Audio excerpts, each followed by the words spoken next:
حضرت ابو ہریرہ رضی اللہ تعالیٰ عنہ فرماتے ہیں کہ رسول اللہ صلی اللہ علیہ وسلم نے فرمایا کہ مردے کو جب قبر میں ڈال کر لوگ واپس جاتے ہیں تو وہ ان کے جوتوں کی آواز سنتا ہے۔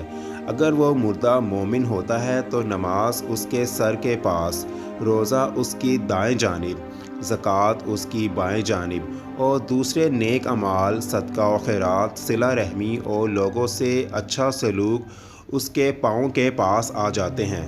جب اس کے سر کی طرف سے کوئی آتا ہے تو نماز اس کو قریب آنے سے روک دیتی ہے۔ جب اس کے دائیں جانب کوئی آتا ہے تو روزہ اس کو اپنے قریب آنے سے روکتا ہے اور آڑ بن جاتا ہے، اور جب بائیں جانب سے کوئی آتا ہے تو زکوٰۃ مانع بن جاتی ہے اور اس کو قریب آنے سے روکتی ہے۔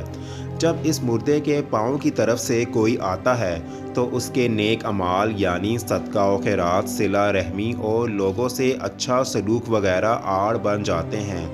پھر اس سے کہا جاتا ہے کہ بیٹھ جاؤ، چنانچہ وہ بیٹھ جاتا ہے اور اس کو سورج ایسے دکھائی دیتا ہے جیسا کہ غروب ہونے کو ہے۔ پھر اس سے کہا جاتا ہے کہ تم اس شخص کے بارے میں جو تم میں مبعوث ہوا تھا کیا کہتے ہو اور اس کے متعلق کیا گواہی دیتے ہو؟ وہ کہے گا مجھے ذرا نماز پڑھ لینے دو۔ پھر اس سے کہا جائے گا کہ تم عنقریب یہ کام بھی کر لو گے۔ پہلے اس سوال کا جواب دو کہ تم اس شخص کے بارے میں جو تم میں مبعوث ہوا تھا کیا کہتے ہو اور کیا گواہی دیتے ہو؟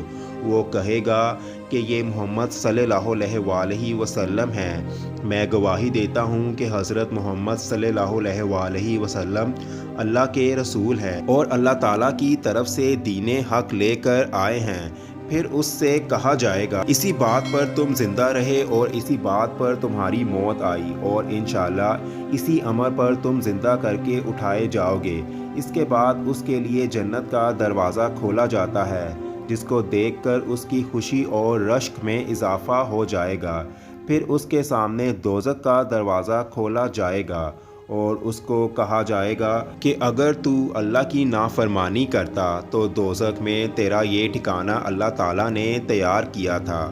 اس کو دیکھ کر اس کی خوشی اور رشک میں اضافہ ہو جاتا ہے اور اس کے لیے قبر 70 ہاتھ کشادہ کر دی جاتی ہے اور اس کا جسم پہلی حالت میں لوٹا دیا جاتا ہے اور اس کی روح کو عمدہ اور پاکیزہ خوشبو میں رکھ دیا جاتا ہے، یعنی ان پرندوں کے پیٹ میں جو جنت کے درختوں میں چرتے پھرتے ہیں۔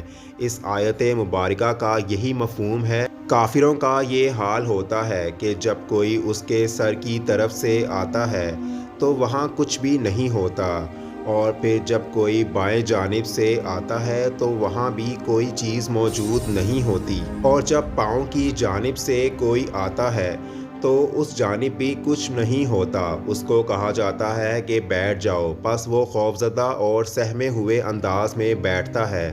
اس سے کہا جاتا ہے کہ یہ شخص کون ہے جو تم میں بھیجے گئے تھے؟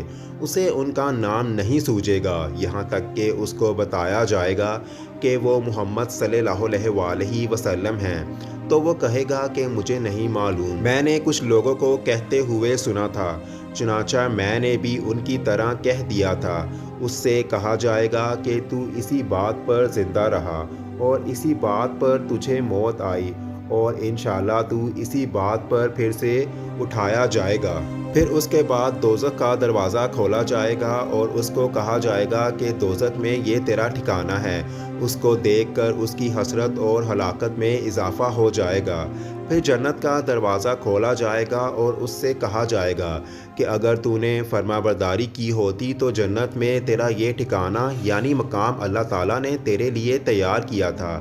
اس کو دیکھ کر اس کی حسرت اور ہلاکت میں اور بھی اضافہ ہو جائے گا۔ پھر اس کی قبر اس قدر تنگ کر دی جائے گی کہ اس کی ادھر کی پسلیاں ادھر نکل جائیں گی۔ یہی مطلب ہے معیشتاً ضنکا کا، جس کا فرمان خداوندی میں ذکر آیا ہے کہ جو شخص میری نصیحت سے انکار کرے گا تو اس کے لیے تنگی کا ٹھکانہ ہے۔